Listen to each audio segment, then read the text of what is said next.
Off in salty ocean, off where the waves roll free. The sparkling water rises, then crashes to the sea. Out amongst the breakers, you'll have no need to fear. It's true, it's the blue frontier.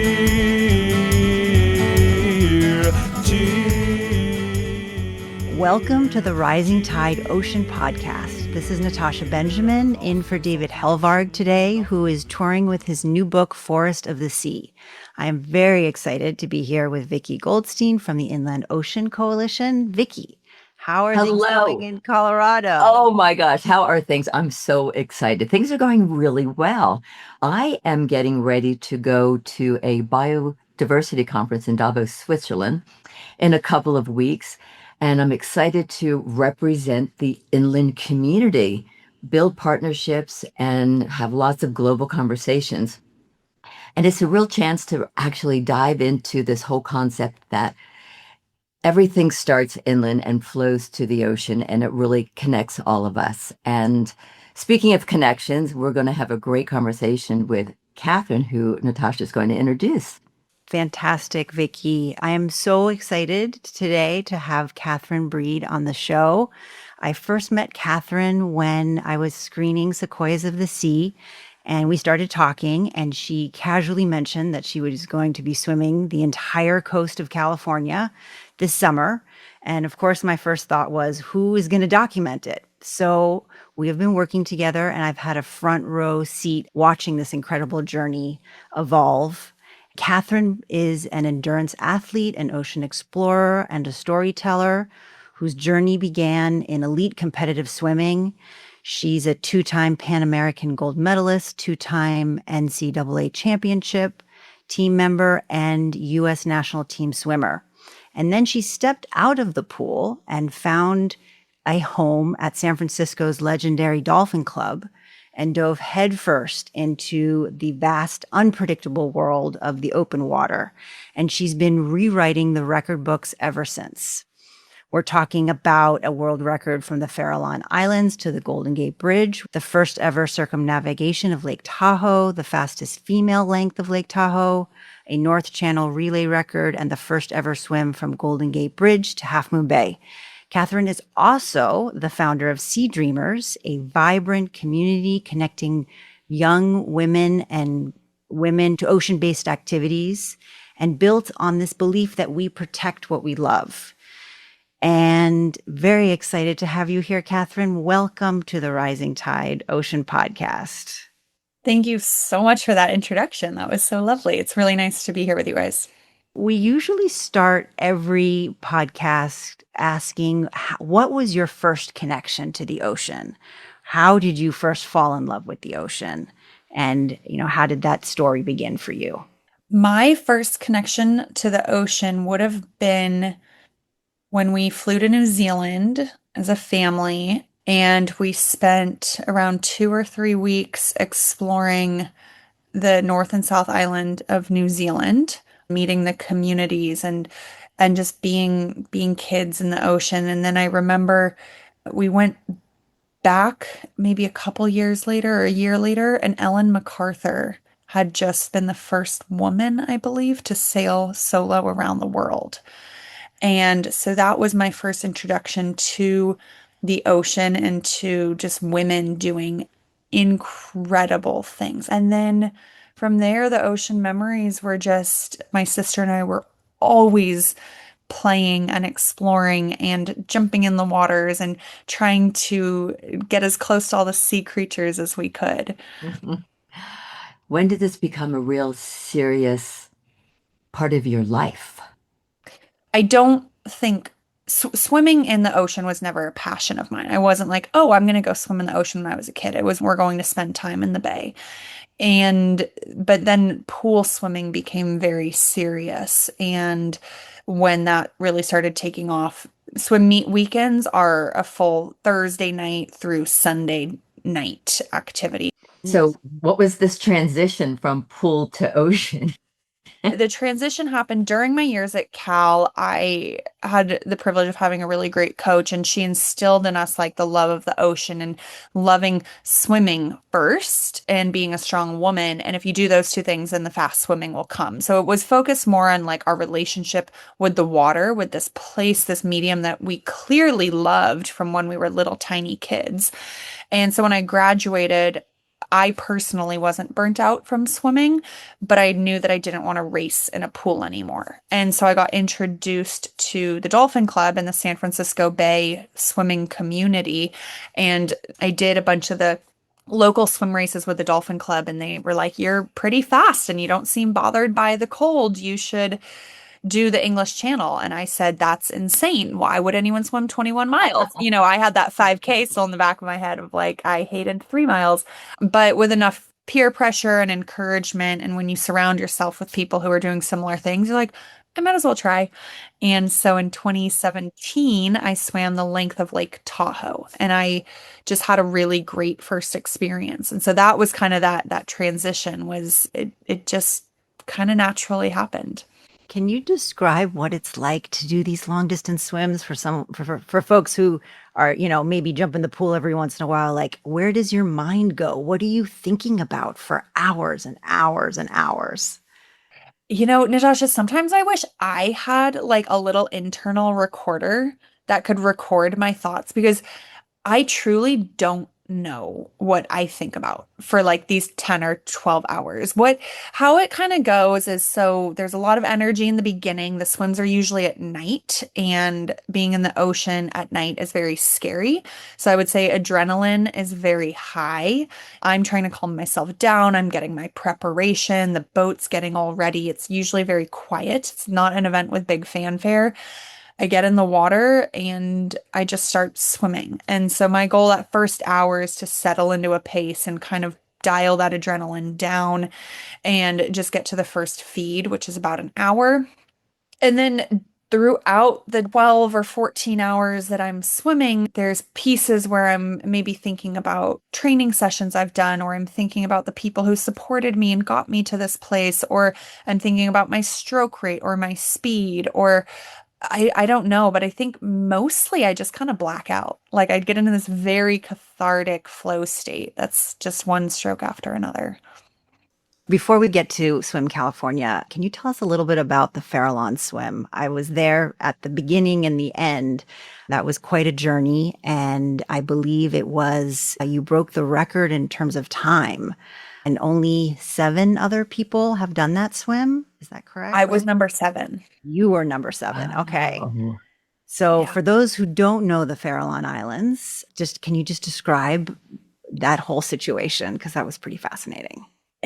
Imagine like a Shutter Island or the Shining type eerie location 30 miles west of the Golden Gate Bridge, where you get out there and it's covered in fog and it's misty, and something about it feels a little eerie. And it feels eerie because if you know anything about the Farallons, you know it's called Devil's Teeth, not just for how the rocks jut out of the water, but also for what lurks beneath, which are great white sharks.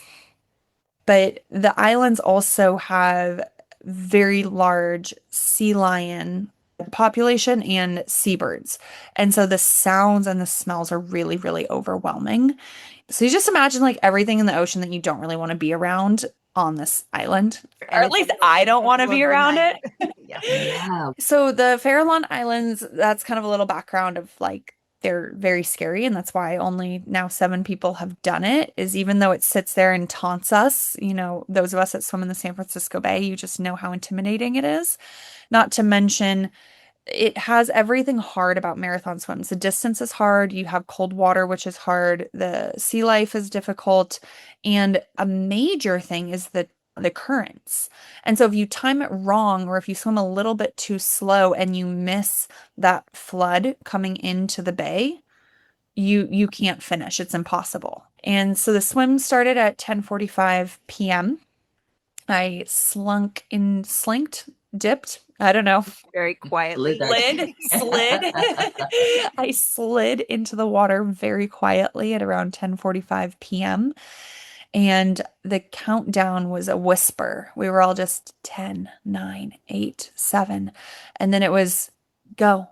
And we just, in our heads, it was if we're quiet and we're not disturbing the water, we're not going to wake up whatever is underneath us. And which is not true, but in our heads, we really We got to believe tell people. that. And I just want to remind people that you were not swimming with a wetsuit, and because of regulation, and the water temperature was It was around 55, 56. Yeah.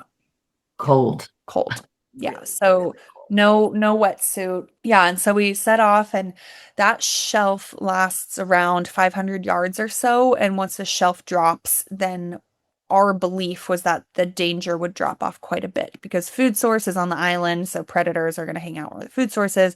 And so things started to loosen up a little bit. As the swim went on, I was constantly just hitting things in the water, like little jellyfish or whatever, and I could never get into that cathartic, focused state. And I think because I couldn't get into that state, I really let negative emotions creep in. And so cold, I'm cold, I'm cold, I can't do this, I'm cold started to creep in.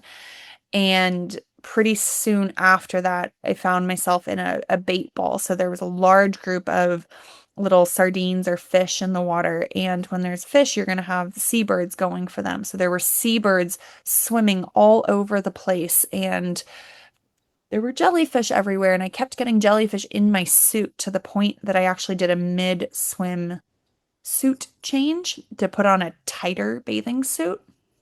And what was really a mind trip is the eyes of the seabirds when the boat lights illuminated them, they looked like buildings on the shore.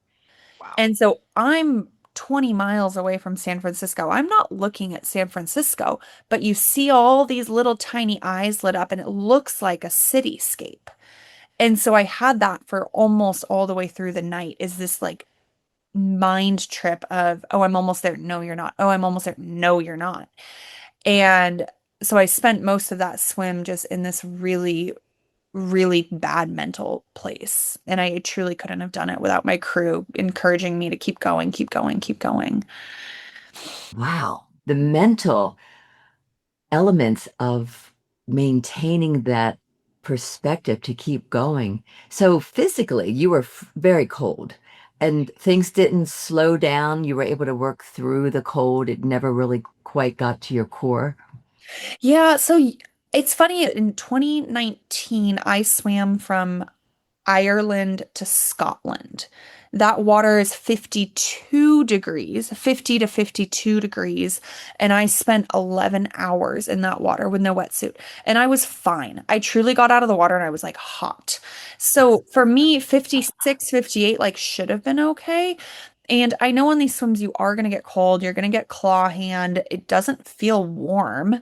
And but I think I let myself get so fixated on like my skin is cold when I know I was shivering, but shivering isn't hypothermia. If I stopped shivering or had mumbles, umbles, that's when we would be concerned, but that never happened. I was coherent, speaking clearly. I was just shivering. And I just became so fixated on the shivering, but I was still able to move forward. Yeah. So, how do you swim through Northern California waters knowing that there's sharks? I'm a surfer, and when you think about sharks, but as soon as you get in the water, you turn it off and you can't really think about it anymore because we know they're there and sometimes we see them, but most of the time we don't, but we know they're there. So, how do you navigate that for like hours and hours and hours? I think that's exactly right. You turn it off. You make the decision, I'm getting in the ocean. And as soon as that decision is made, there's no point in fixating on it anymore because they are there. And there's been so many videos of them swimming right alongside surfers in SoCal, Australia, places where they fly drones, and they're so uninterested in us. I do recognize that swimming the California coast, I am increasing the statistic of having an interaction. But I spoke with Jono Riddler, who just swam down the North Island of New Zealand on the east side, and they had many shark sightings one encounter. So I think encounter means very close. And his advice to me was if you fixate on it, you are going to drive yourself crazy. And I really feel like once the swim starts and once I can settle that adrenaline down, that initial shock of like, oh my God, I'm in the ocean, I'm doing this, I do put it out of my mind. And I feel very at home in the ocean, very comfortable. And I think you can feel when they're nearby you. I Sharpie don't sense. I don't know if that's true or not, but it's so rare that I have that feeling. The wave doesn't care who's riding it. Surfing has always sold itself as liberation. Salt air, freedom, the long line of a perfect break. What it has been slower to sell is equity. Blue Frontier's rising tide keeps pushing through, consistent as a groundswell. The ocean, if you let it, can remake you and the world. The ocean is one of the last truly democratic spaces, indifferent to your zip code, your gender, your background, and protecting it means ensuring everyone gets to shore. Rising Tide is surfing for change, sharing 4 stories this month on KALW's Bay Made, leading up to International Surfing Day, June 20th. Cunningham's camera, Nelson's chapters, Meter's wetsuits, and Yarba's surfboards.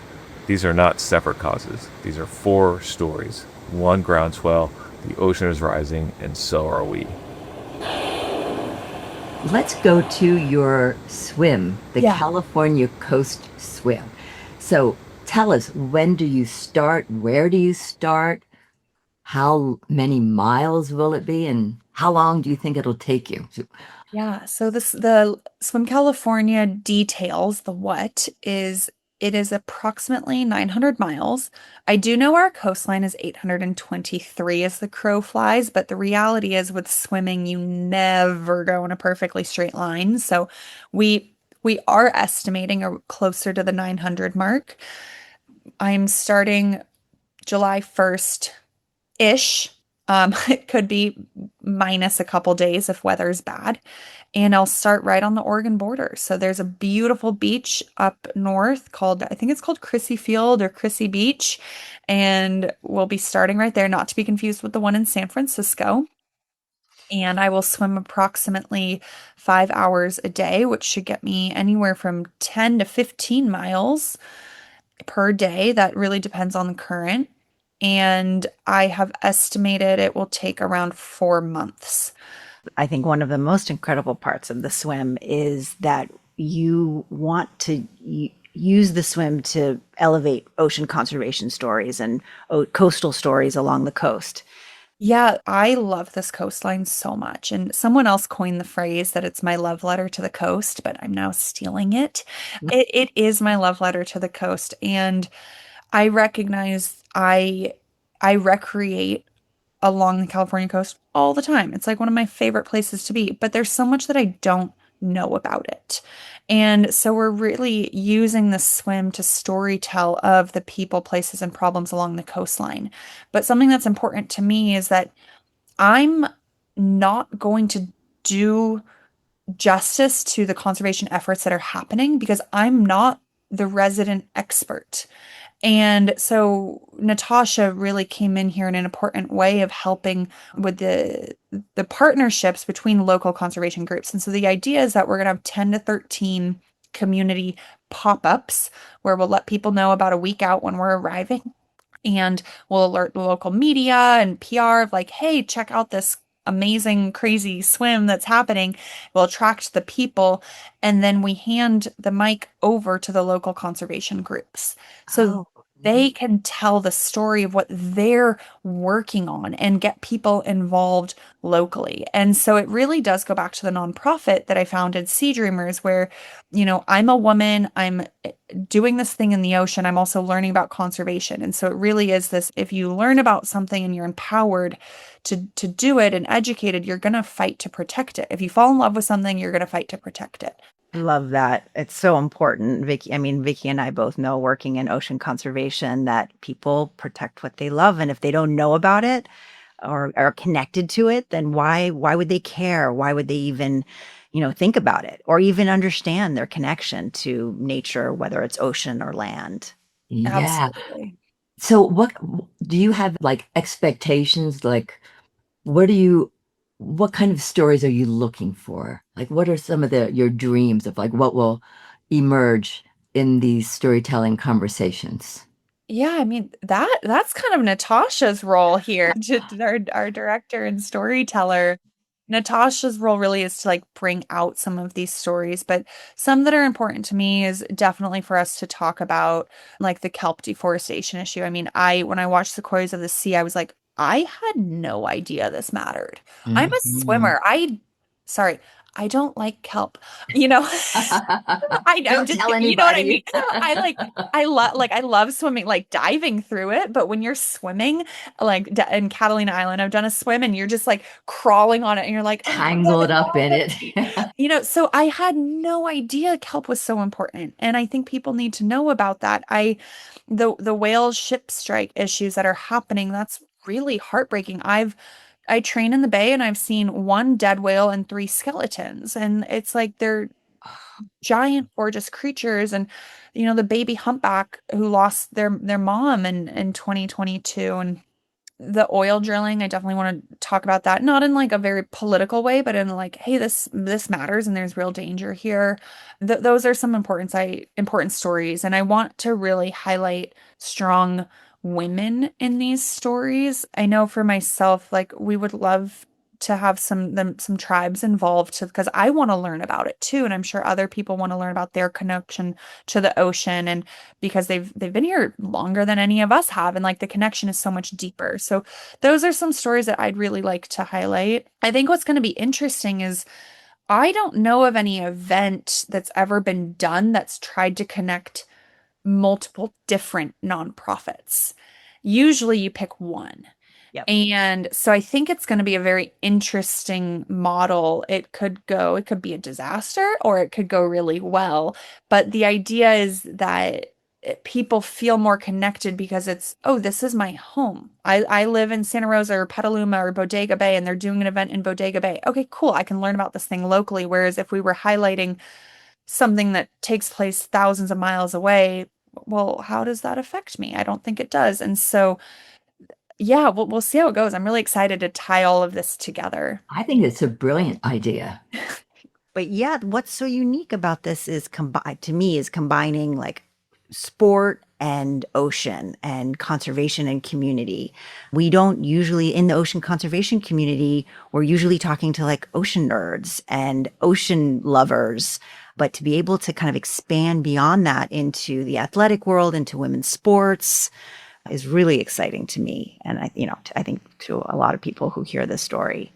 Yeah. Um, Yeah. so how can people get involved? How can we track your progress? Yes. So track progress, visit swimcalifornia.com. We're going to have a live tracker up there. I actually, right after this call, I'm talking to the person who's going to be managing the tracking and making sure we get the right devices. So that will be where you can watch my little dot move very, very slowly down the coast. It's going to be like watching grass grow, paint dry. And then on YouTube, following LA Sports, their YouTube channel will be posting like live to tapes and video updates on that channel. So that's where you're going to get to be like in the boat with the crew, learning about these conservation stories and the sports story. And then of course, like Instagram is where it's all at nowadays. So my Instagram, Catherine.breed, is going to be where everything is housed. So just kind of those are your locations. Oh, Awesome. I'm certainly going to be tracking you. I think this is so exciting. I wanted to ask you one last question. You spend more time in the ocean than most people, maybe than anybody. What is the ocean saying to you? How is it speaking to you? What does it need?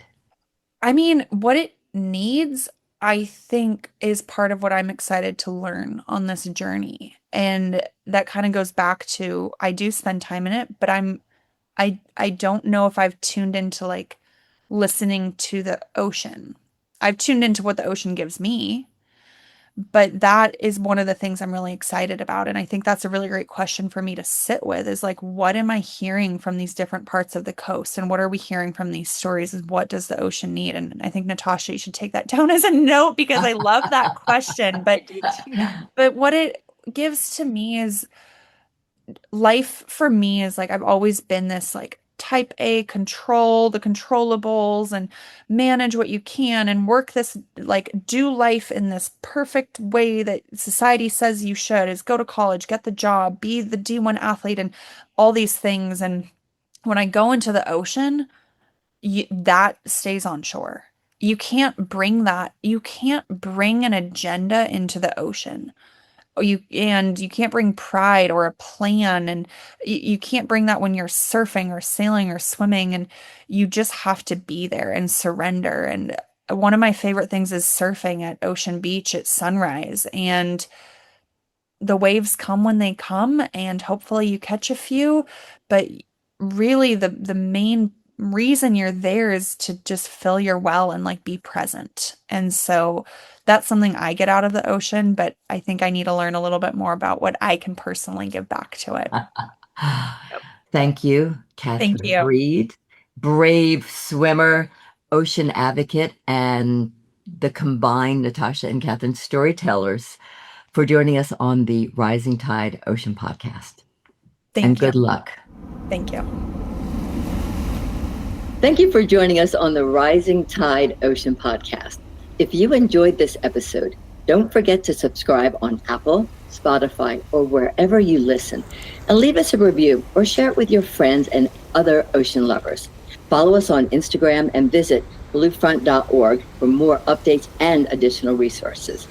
Rising Tide is a production of Blue Frontier, co-hosted by David Helvark and me, Vicki Nichols Goldstein of the Inland Ocean Coalition, with production support from Holden Hardcastle of Fluid Studios, Natasha Benjamin, and Nick Paz, and editing services provided by Charles Landon of Studio Cape May. Thanks for listening, and until next time, stay hopeful and stay salty. Off in the salty ocean, off where the waves roll free. The sparkling water rises, then crashes to the sea. Out amongst the breakers, you'll have no need to fear. It's true, it's the blue frontier.